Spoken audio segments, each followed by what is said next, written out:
Good morning, good morning. Hello everybody, my name is Mirza Hadzik. I'm the marketing manager for Firestone Building Products. I'd just like to introduce quickly the speaker of the day, LeBeau from MJ Building Envelope Solutions. They are the rep agency for Firestone in Ontario.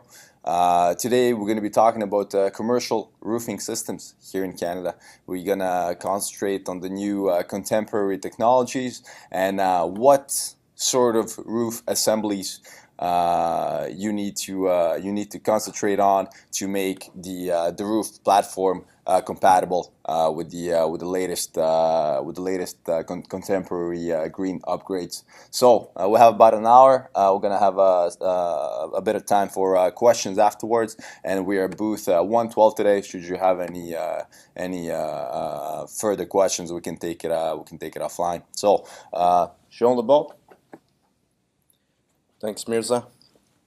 Just going to go through the different roof systems and how technologies have changed now, where roofing systems are more than a waterproofing membrane to keep the water out. We're adding more and more technologies onto roofs, such as green roof systems and PV solar, patio decks, and the requirements for roof systems definitely changed from 30 years ago. And every building owner wants to put a roof on their building, and they want it to last for life, and they want a roof that doesn't leak. These are lasting for life is maybe a little unrealistic, but if it's handled properly at design stage, you can get close to a lifetime, which would be 40 years, and remain leak free. But there's a number of items that need to be looked at before installing all these additional materials up on the roof. While 50 years ago we didn't have too much equipment up on roofs other than rooftop units, HVAC systems, exhaust fans, plumbing stacks, drains. While now in these days, especially in the Ontario region, we're seeing a great deal of equipment being installed up on roofs to take advantage of the space that's already been created. In this particular case, you can see how a green roof system had been installed along with PV solar, which looks great, but if the underlying roof membranes are not assembled with the proper design, failure can definitely occur, and the dreams of making money with solar and all these things can wash away really quick. And these particular platforms need to be they need serious consideration before all these additional materials can be installed. Vegetative roof systems are now mandatory in the Toronto region, and we're seeing daylighting.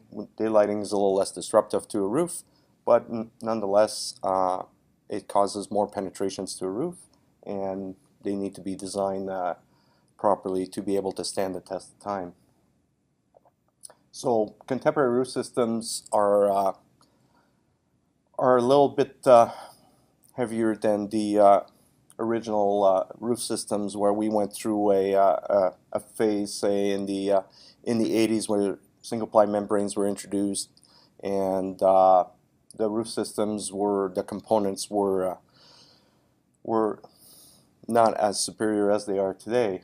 Now, if we're installing a roof system for long term and to create this platform that you need for this rooftop equipment, you're going to find very often, say if it's a steel deck like in this diagram, we're going to find a thermal barrier, we're going to find a self-adhering vapor air barrier membrane with self-healing qualities, just in the event that you penetrate it with fasteners and other sorts of penetrations.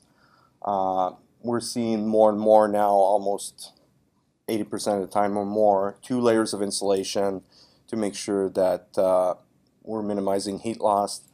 And of course the coverboards. There's different coverboards that are available in the marketplace, but these are coverboards that are put in place to improve puncture resistance of membrane and to create a really solid platform for heavy rooftop equipment that's being installed.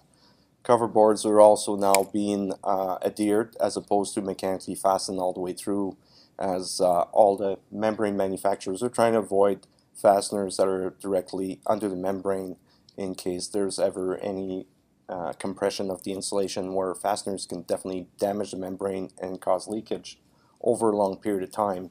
Sometimes it could take more than 10 years before these factors show up. And of course, fully adhered roofing membranes are the preferred way of installing roof systems. And they are available in very variable thicknesses. We're seeing a market shifting towards thicker single-ply membranes, and as a result, these roofs are now lasting longer, and manufacturers are offering warranties that are far beyond what was being offered 20 years ago. We're seeing 30 years now is very easy to achieve with a variety of manufacturers, but it needs to be built with very specific components to make sure not only do they qualify for the warranties, but they last beyond what the roof has been warranted for. Of course, we're dealing with all types of structures, all types of structural decks. There could be a whole variety of them. Some are insulated from below, some from within, and of course, the vast majority are insulated from above. And that's why choosing the insulation components to go into a roof system is very important. And the roof membranes, the way they're installed, is very critical in how the roof is going to perform. Everything needs to be compatible and needs to be installed in a tested assembly to make sure that early failure doesn't occur. With roof decks, we're seeing lots and lots of steel roof decks, and but there's also a variety of decks. Steel decks, for what we see on the day-to-day standard decks, is a grade C metal, and it's very cost efficient, fast to install, so we're seeing more and more of those. Lightweight concretes are being installed in a variety of buildings, and now we're seeing wood decks even more since the introduction of wood construction in January, with codes now that are allowing wood construction to go up to 6 stories. We're going to see more and more wood decks now being implemented in the industry. And of course, there's a variety of concrete decks, whether it's precast concrete, poured in place, hollow core. There's a great variety of decks, and at this point, we don't see as much of the cementitious wood fiber decks. They're on the decline, but yet we still have to deal with those decks on existing buildings, because the amount of buildings that we have now in the retrofit sector keep growing.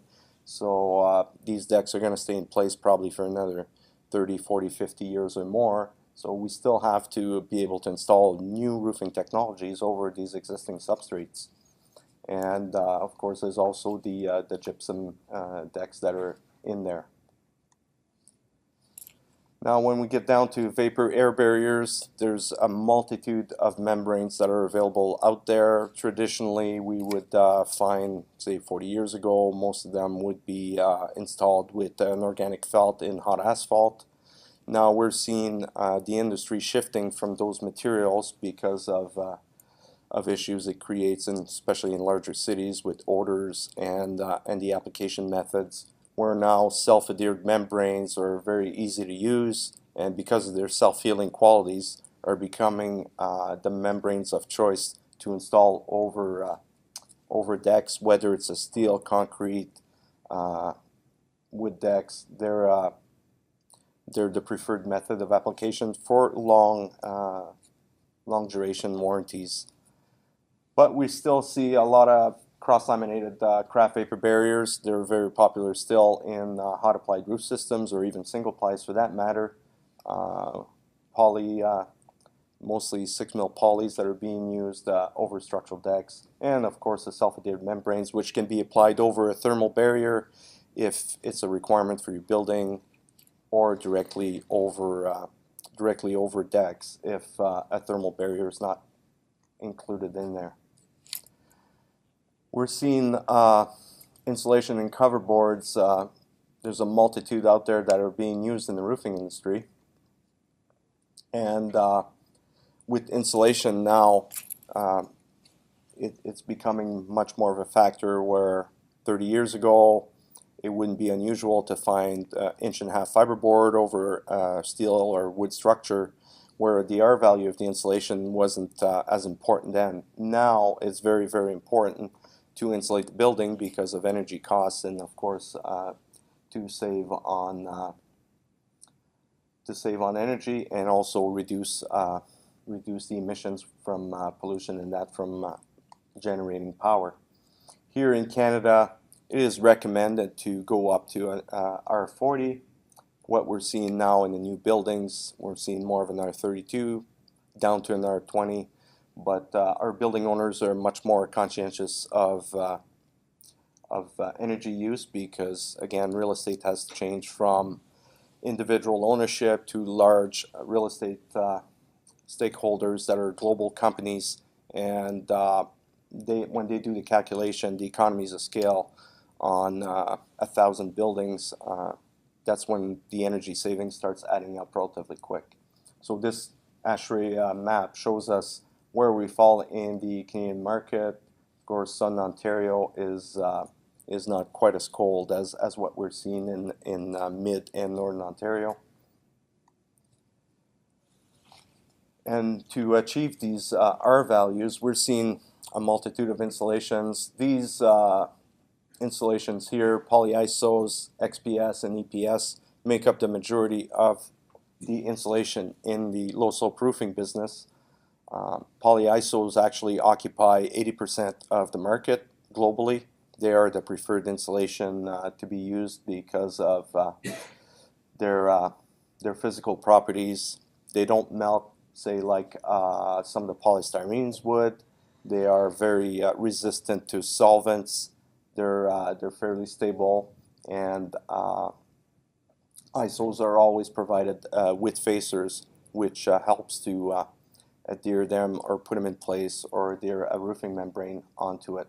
So there's some definite advantages with the new Polyisos insulation.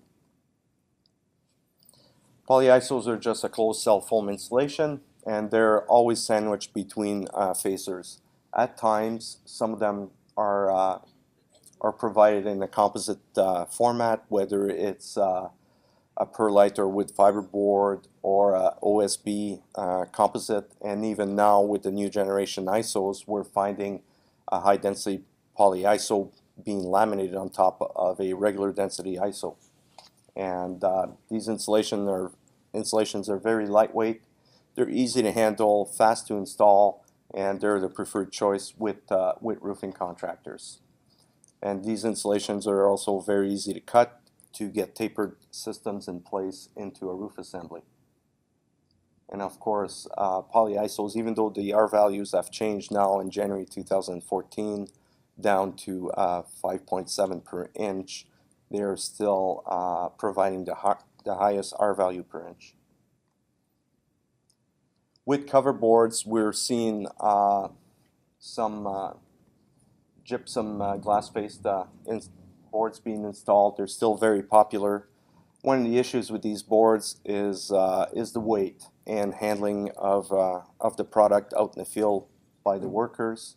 And so if you were to replace a roof and you're looking to add vegetation or solar PV onto an existing structure, unless you lighten up the assembly of the roof system, you might be looking at a structural upgrade. While if you go to a lightweight insulation and a lightweight membrane system, you may be able to implement your green roof and or rooftop solar PV without a structural upgrade, where you can create some capacity within the existing roof structure to allow for these new components to be installed. And now we're seeing some significant growth with the new generation high-density polyiso coverboards. They're glass-coated. They're typically 1/2 inch in thickness. They're very, very lightweight, and they do provide some R value that should be considered when added on to an insulation. It is 2.5 for 1/2 inch in thickness, and although there is a variety of compression strengths available from 90 psi all the way up to 120 psi, they still are very lightweight and very easy to install for the workers in the field. And these cover boards are being installed in numerous fashions. Many of them are mechanically fastened or being adhered with different products, hot asphalt, asphalt-based adhesives. What we're seeing now in the last 5 years is there's a growing trend using two-part foam adhesives out in the field because they can be installed in just about any season, and they don't create any odors, and they're very easy to install.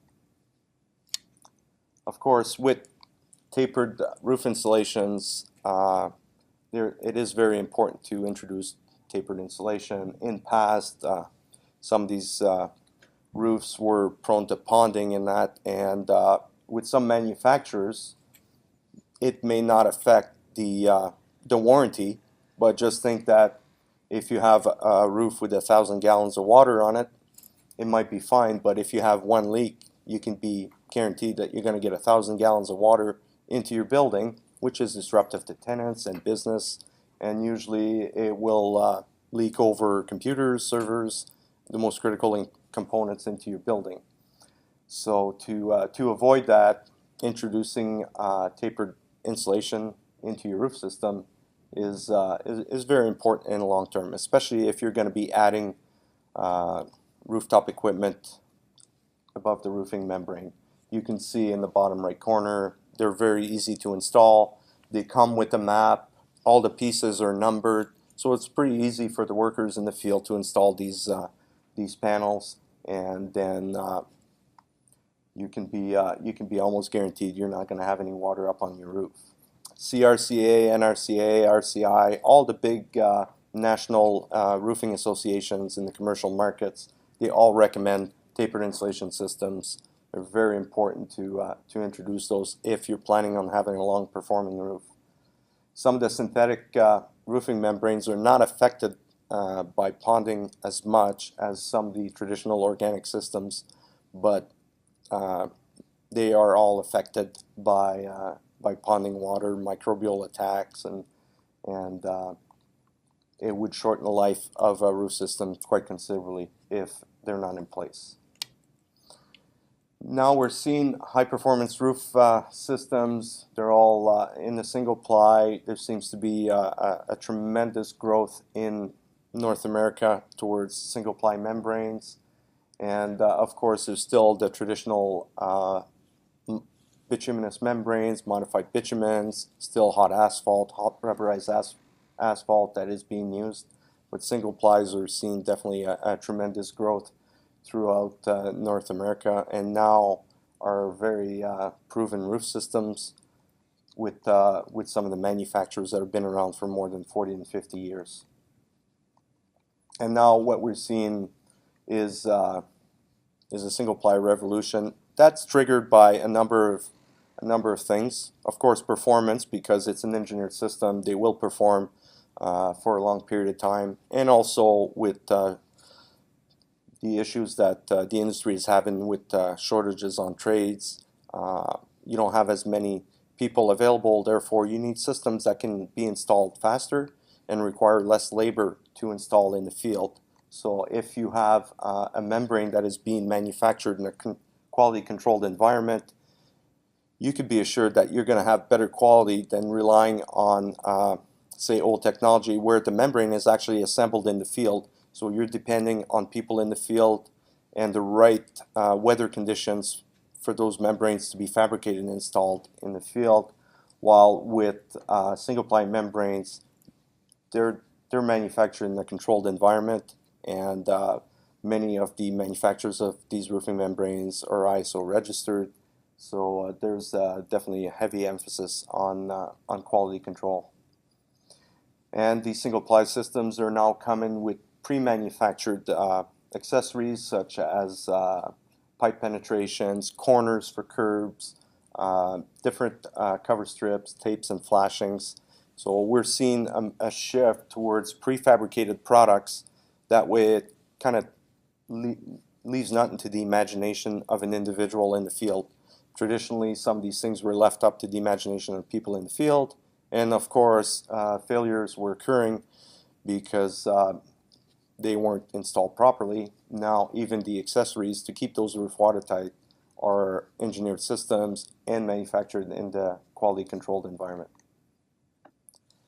So the benefits of the single-ply membranes, they're very, very lightweight. So when you get into a retrofit or a re-roofing scenario, you can go from 12 pounds a square foot roof and bring it all the way down to 3 pounds a square foot. So now you've created lots of extra structural capacity to be able to install those new technologies over the roof system and still have long-term performance. They're very adaptable to just about any structure. They're very flexible, and many of these single-ply membranes, such as EPDM and TPO membranes, are very recyclable products. EPDM rubber is very, very recyclable. There's facilities throughout Canada, throughout the US, and throughout the world. So very easy to manufacture and into other products such as walkway systems and that. And they do provide a green option, a very environment-friendly approach, and you can get full system warranties from manufacturers with these systems. We're seeing manufacturers going beyond 30 years, where we're now starting to see 40-year system warranties, which is pretty incredible considering what a roof goes through its life, especially with foot traffic and other equipments up there.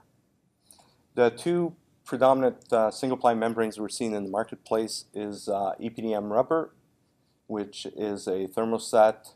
It cannot be welded out in the field. It can only be vulcanized in a factory setting. They are definitely a very popular membrane. And also TPO. We're seeing TPO now just about everywhere and in many specifications. Those membranes are assembled out in the field and they're heat welded together. So the fusing technology, seaming methods are very proven and easy to do. Mirza's got some samples of the products that he's going to pass around, just so you can get a feel for the products.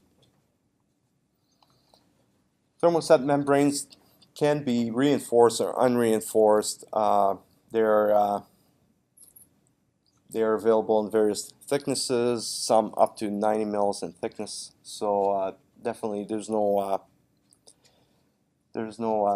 shortage of availability in these various thicknesses. We saw in the 80s, as EPDM membranes were being introduced into Canada, many roofs were going down with 45 mil membrane, which at the time was seen as an economical way of dealing with roofing. And since then, we've seen a shift where 95% of membranes, EPDM membranes installed in Canada, are actually 60 mil, and now we're seeing 90 mil membrane being installed a lot more frequently.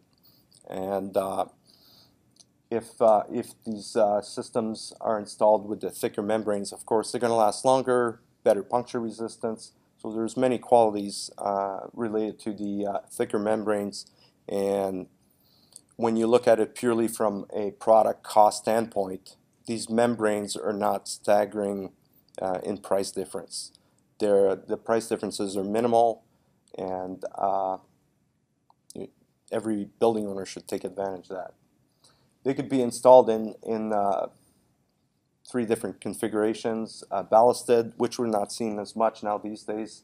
Fully adhered seems to be the system of choice now with EPDM membranes. It leaves the membrane exposed, easy to access, easy to service and maintain, and it can be installed in a fully adhered manner with unreinforced membrane, and it will perform very well over a long period of time because of its elasticity. It can handle building movement and shifting very easily, and the seaming methods are now much improved from, say, the early 80s, where now these seams are not a concern anymore.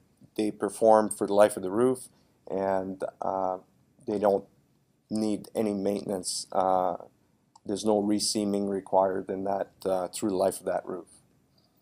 They're available also in two colors, black or white. And the white membranes is actually white over black. It creates a very stable membrane. And as far as membrane color, I know everybody likes to see a light colored roof membrane because it's been the tradition now for over 15 years, white, white, white. You can go with a white membrane, but a black membrane will perform extremely well here in Canada. And the answer as far as savings from heating or cooling is not going to be achieved with the membrane. The membrane can be any color. The energy savings is going to be achieved with the proper amount of insulation within the roof systems. Because I know I've heard in the last 10 years many people speaking about black versus white in membranes in Canada, and it's really irrelevant. It's the insulation that's below the membrane that everybody should pay attention to. Here we're seeing a thermoplastic membrane being installed. They are a membrane of choice for many of the big buildings. If you look at all the large retailers through North America, they are installing TPO membranes. They're lightweight, very, very easy to install, very fast also. So the faster the building can be closed in, the faster the building can be finished, well, the faster they can start making money with their retail operation.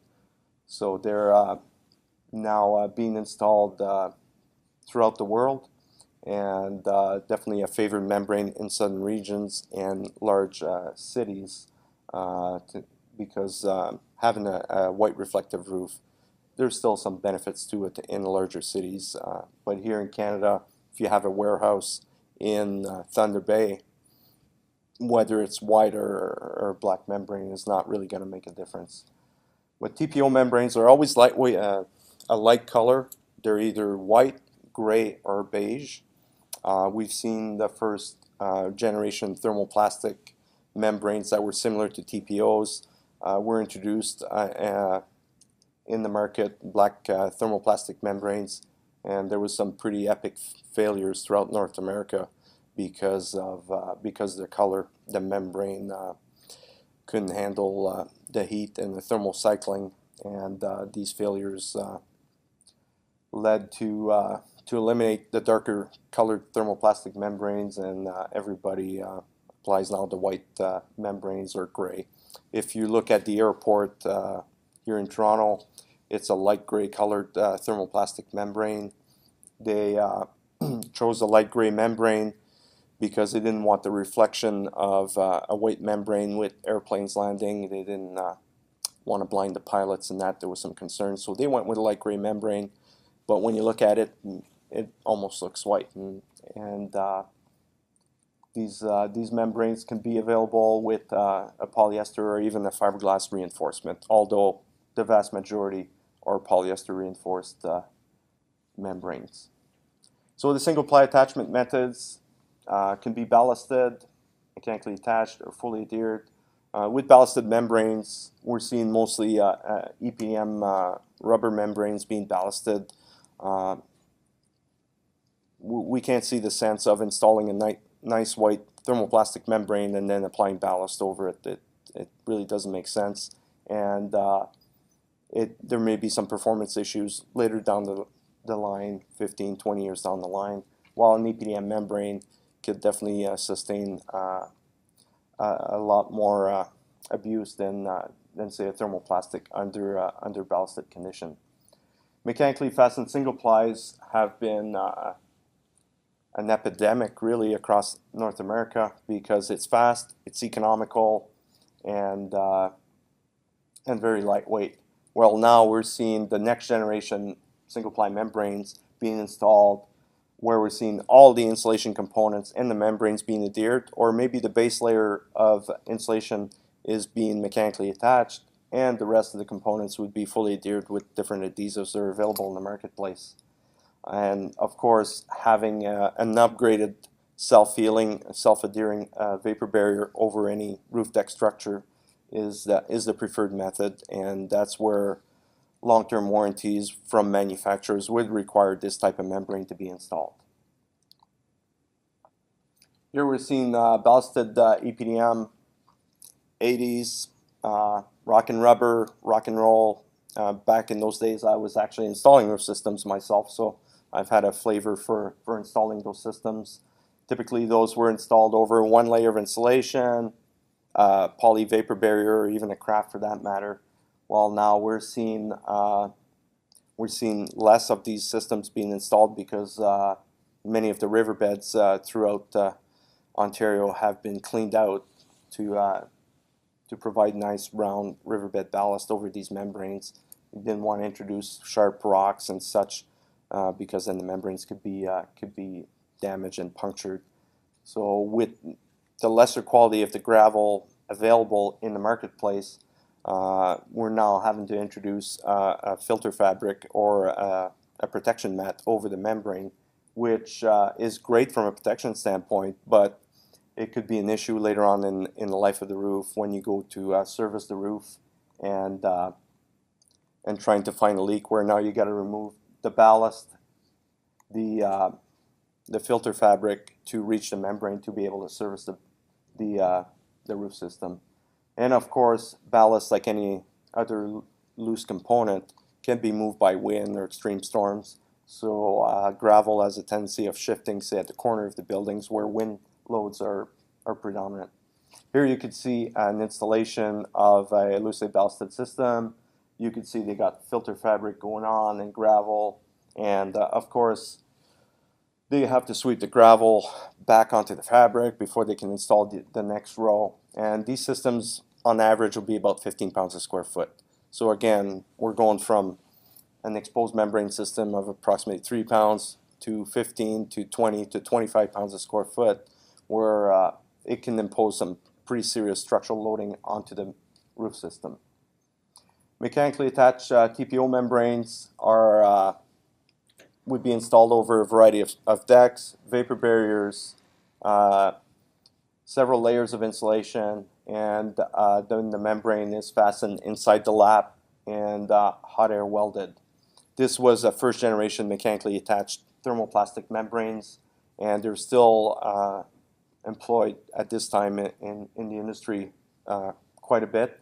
But now we're going to get on to the next phase of mechanically attached systems that will be different from these. So you can see here the rows of fasteners are installed at the rows inside the lap, and typically you would see 8, 10 foot, 12 foot wide rolls being installed where these fasteners are installed inside the laps. And of course they're hot air welded, whether it's done manually with a handheld hot air welder or with a robotic welder on the main seams to improve the quality of the welds. So some of the advantages with the inseam attached systems: fast, easy to install, and it's a lower install cost because you're not dealing with adhesives and other components that can drive the cost of the roof. But some of the challenges that these mechanically attached systems have is it does penetrate right through your vapor air barrier, and it can allow air into the system and cause some membrane fluttering.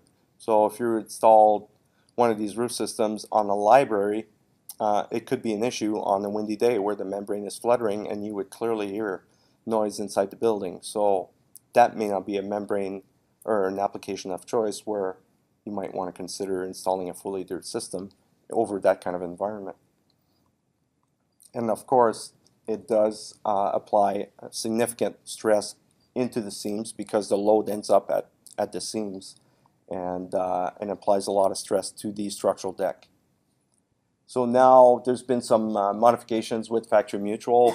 Factory Mutual does insure a number of buildings, but Factory Mutual is used every day as a basis of design in roof systems. And now with some of the changes that we've seen with the 4470, it's becoming to a point where you're introducing narrower sheets, and with narrower sheets you have more seams, and then it drives the cost up, and which could be a bit of an issue. So now we're seeing the new numbers with the way this new standard is going to affect the installation of roof systems, where some of the wider sheets are no longer going to be a viable application out in the field, where we're going to see sheets going from 12-foot wide all the way down to 8.5 feet because of the new standards. And these systems are being installed over a standard steel roof deck, and it just doesn't have that pull-out strength. Over time, metal fatigue kicks in with the fasteners, with the steel deck, and that's when you get failures. So Factory Mutual has been being very proactive in studying and changing these codes to make sure they don't experience any losses.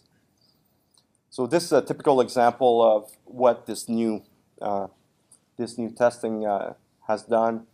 The installation would go from left-hand side of the screen to 28 seams going across that roof structure, all the way up now to, with the new standard, you would have 47 seams with the installation of the roof membrane. So you would have better uplift, but you would have a lot more labor involved to installing the roof, meaning the cost would go up, and it would be perhaps more favorable to install it in a fully adhered manner, because there's always a price to pay when you're installing mechanically attached roofs. If you were installing over a craft vapor barrier or poly vapor barrier, these fasteners are penetrating through these vapor air barriers. Of course, they're not self-sealing in nature, so now you're introducing air from inside the building into the roof system, depending on the weather conditions. And if you are in a cold part of Canada, now you're drawing hot, moist air into the roof system, and it may not find itself back into the building. It's going to stay within the roofing cavity, and it's going to cause condensation, corrosion, and all the other related problems that can come with mechanically attached systems. This air movement can be reduced with self-healing membranes applied over decks, but again, it's not going to be 100%.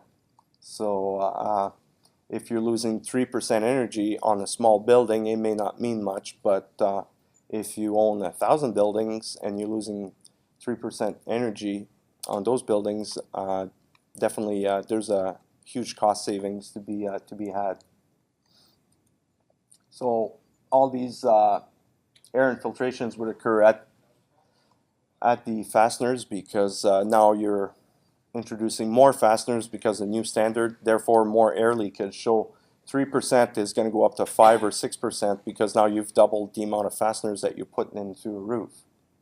So to help manage that, the industry has launched induction welded systems. Those are installed quite a bit differently, where sheet size doesn't matter anymore, because the membrane is actually being fused onto epoxy coated plates that are used to fasten the insulation in place. And they introduce an induction welder, such as what this man is holding, to heat up the plate. It fuses it to the back of the membrane, and then the magnetic poles are installed over the fused plate until it's cooled off to ensure it's got full contact. So it's a non-penetrating mechanically attached system. It doesn't penetrate the membrane any longer, and because of the installation patterns,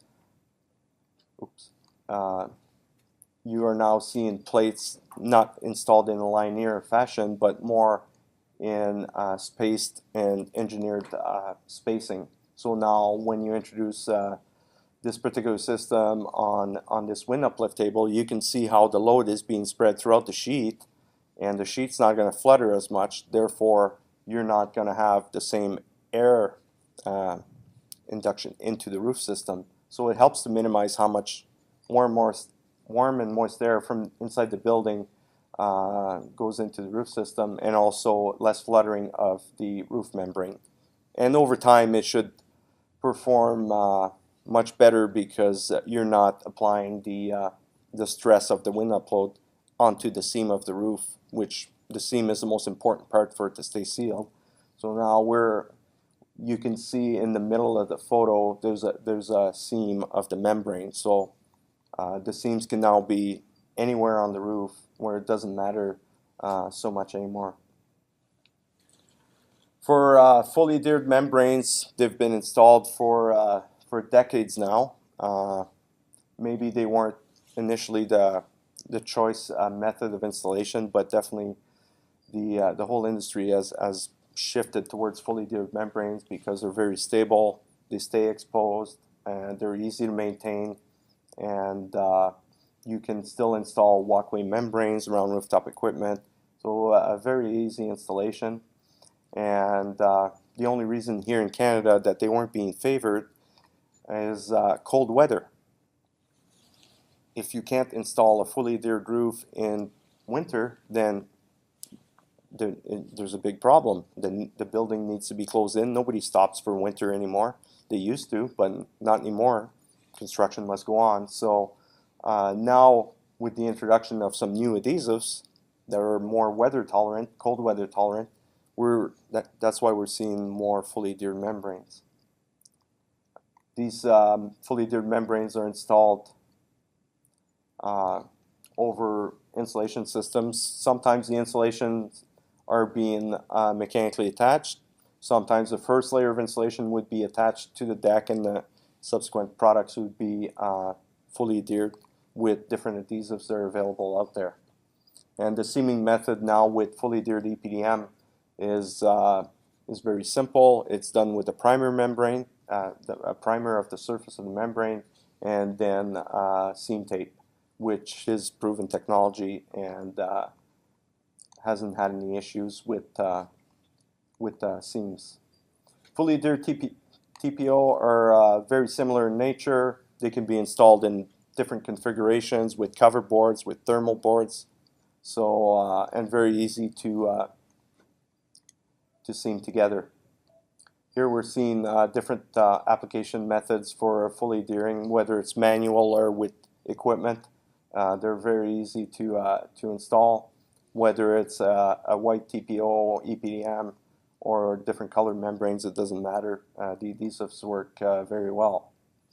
So now we have something very exciting coming to Canada this summer. Because of issues related to weather, there's a new secure bond technology that's coming up out there. It's going to be totally different from the introduction of the first self-adhered membranes that were basically made from hot melt adhesives, where now the secure bond technology is a totally different technology, and it can extend the roofing season because it can be applied in temperatures as low as -7, and it's a very, very fast application and great for quality control. You don't have to worry about the contractors applying adhesives over every square inch of the roof. These membranes are coated in a factory environment, quality controlled environment, and it eliminates a lot of process up on the roof, so they can be installed much faster and a better quality as a result. You simply roll out the membrane over the insulation boards. It could be a variety of insulations. There's no primer required if the substrates are clean, but if the substrates have been soiled and that, they need to be clean, and maybe a bit of primer might be required. But on the day-to-day, if the insulation's been installed that very same day and the membrane is applied, no primers are required. So all they have to do is lay out the membrane, pull out the release tape, stick it directly to the insulation, roll it in place, and you're done. So these are going to be definitely very popular membranes that we're seeing now coming up this year.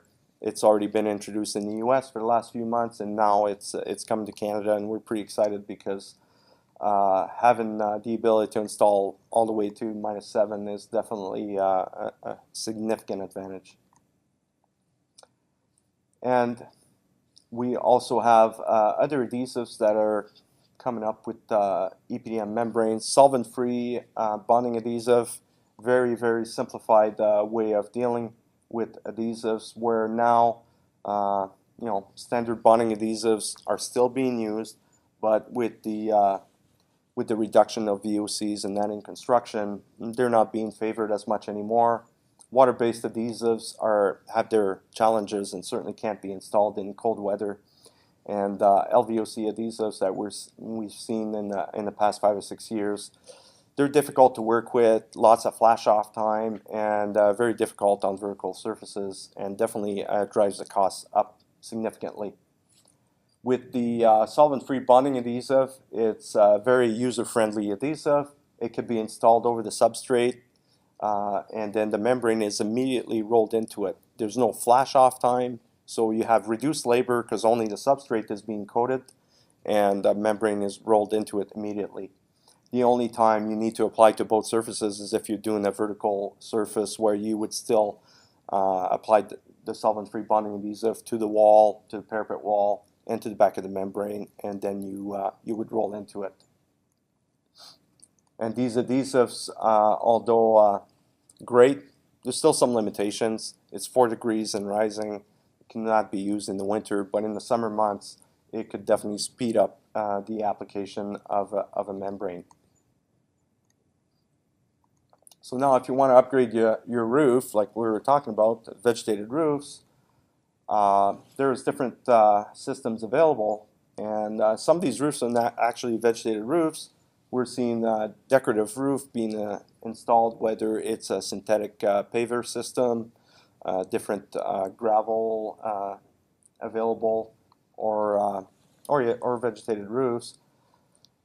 There needs to be some serious consideration in how the assembly below those systems is being assembled, because there's significant weight. A green roof can be anywhere from 14 pounds a square foot all the way up to 60 or even 80 pounds a square foot, depending on the grown media and everything that's added into it. So not having any fasteners directly below the roofing membrane is a requirement. So planning ahead of time before you install these upgraded systems is very important, because otherwise, just imagine, you look at the photo on the bottom right, the roof starts leaking. Imagine having to dig through that to find a leak in the membrane. So if you're proactive in designing a roof on the front end, then you can avoid problems in the future with these installations. Green systems are installed either in vegetative systems. There's a variety of trays that are available out there, different thicknesses, irrigation systems. Some are not irrigated, and these modules are actually being grown out in the field. That's a great option to have. They're pre-grown. You put them on the roof, and they're already pre-grown, where you have an instant green roof as opposed to putting plugs in there and waiting for 2 years for the roof to populate itself. So there's definitely a great amount of availability out there. But what we're seeing now, because of the extent of these green areas, these vegetative systems, they're installed over such large surfaces that the tray system is maybe a little cost prohibitive. So now we're seeing a trend with built-in-place systems. They're very simple systems to install, typically a drainage layer, filter fabric, and then growing media in the plants.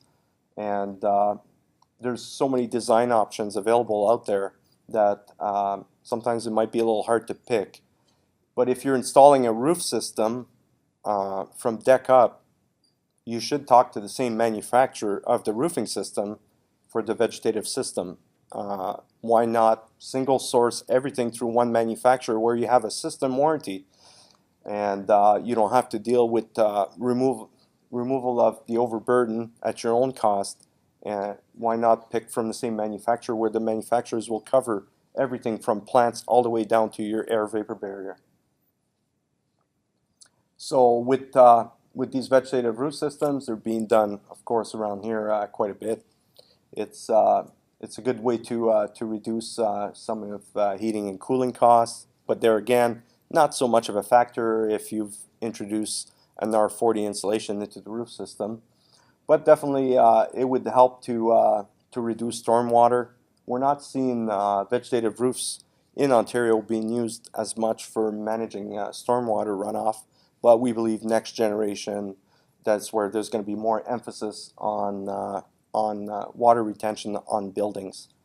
if you're building a new building, it's much easier to engineer a structure to withstand extra loads, but sometimes it could be challenging on the existing buildings with vegetative systems, especially if you're trying to retain some water up there. Now we've got day lighting systems. We're seeing a lot of solar PV, but day lighting systems are great.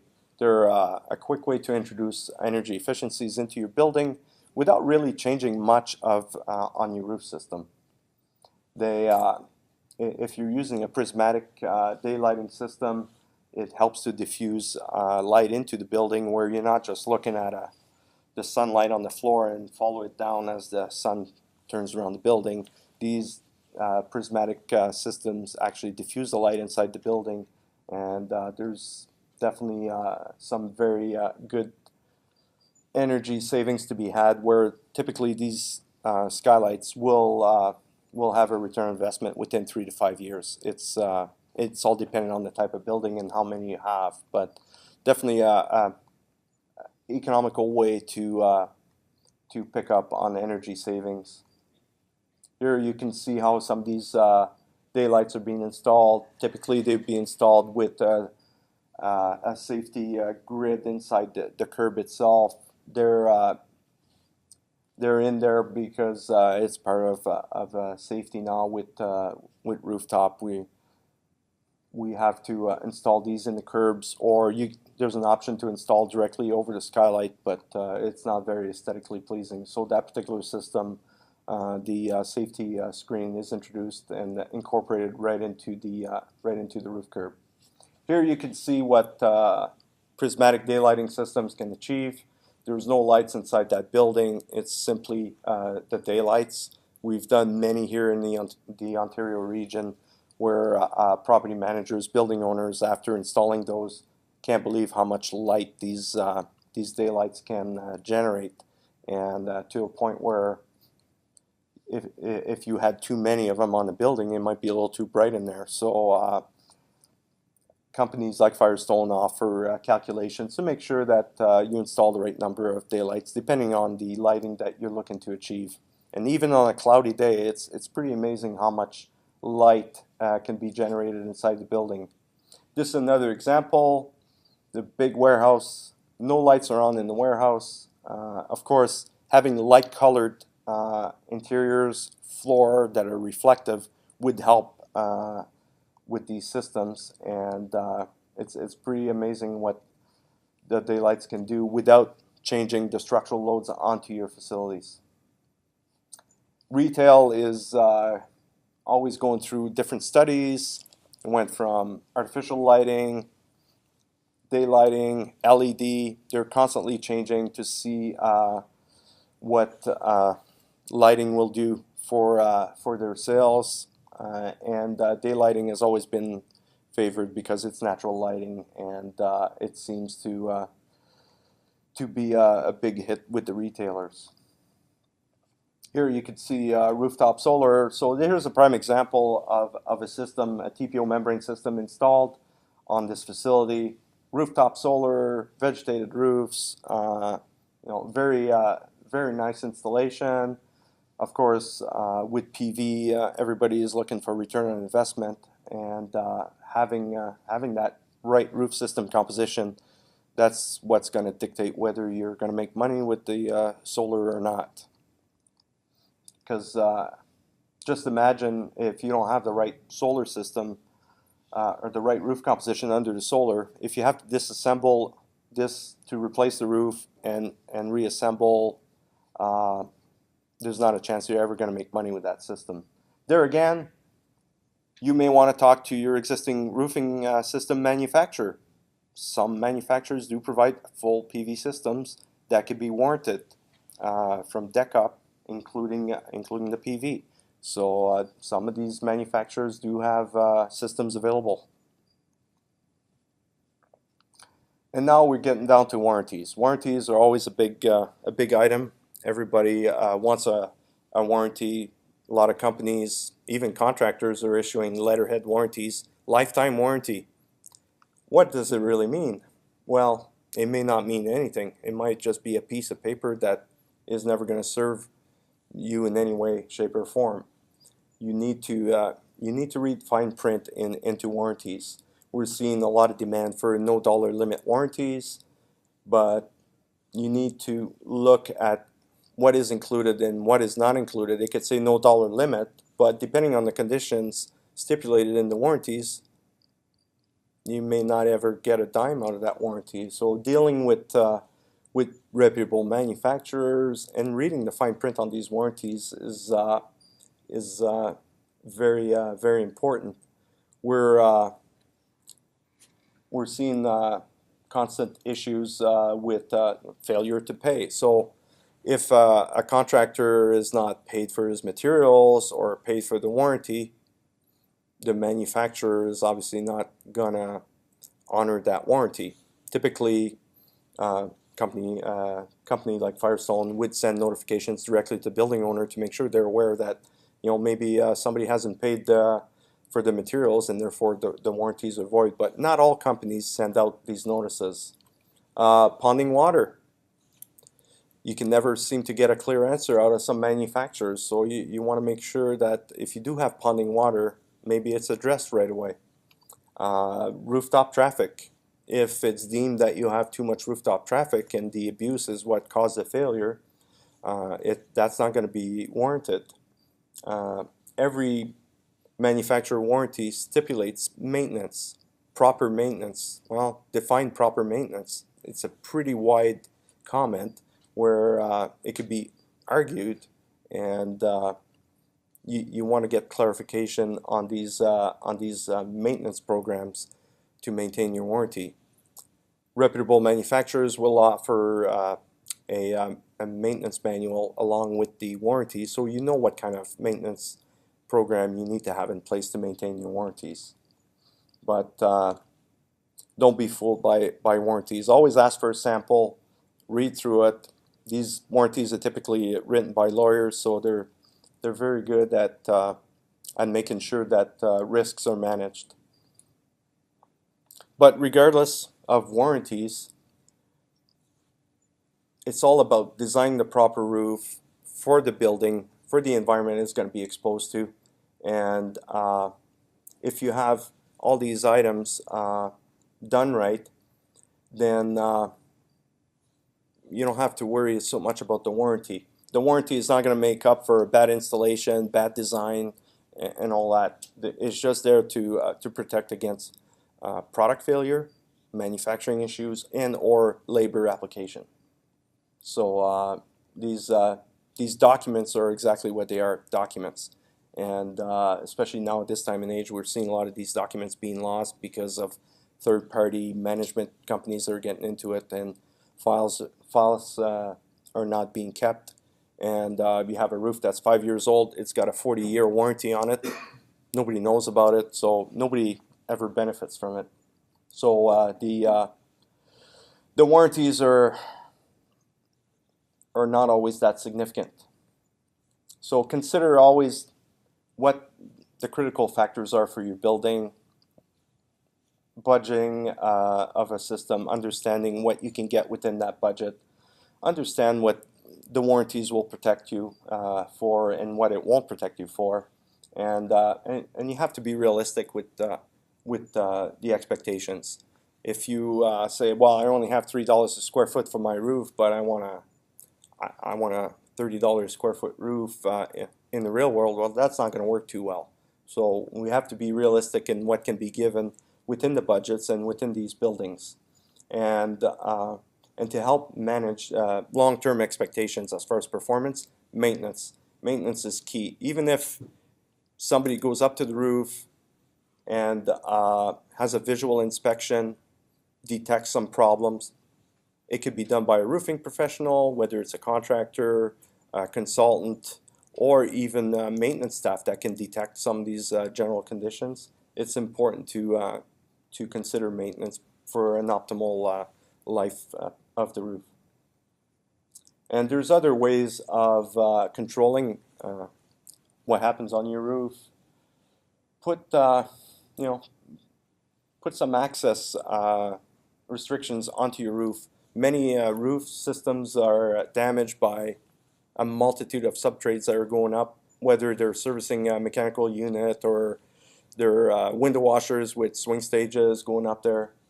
You want to make sure that you limit the access to your roof. Maybe you want to document all the contractors and or individuals going up to the roof, sign in, sign out sheet. We're seeing more and more owners now implementing that. And it's a good way to know what happened on the roof. So if all of a sudden you didn't have a leak, a contractor goes up and 2 days later you've got a big storm and you've got severe leakage in the building, it helps you to understand, well, who actually went up there and caused damage to your roof. So it's important to make sure that everybody understands what type of roof you have on your structure and that these systems can be damaged. We're seeing some of the subtrades going up post-construction. They're doing maintenance. They pull out their screwdrivers. They just stab it through the roof so that the screwdrivers are available for them. And it's like, well, that's a waterproofing membrane. But they don't realize that they've caused all that damage because they think maybe the waterproofing is under that surface. So controlling access to a roof is definitely very important. Thank you very much, and hope to see you at booth 112 if you have any questions. We'd certainly love to answer any of your questions. Mirza will be there with us, and so is Mary, and we'll see you out there. Thank you very much.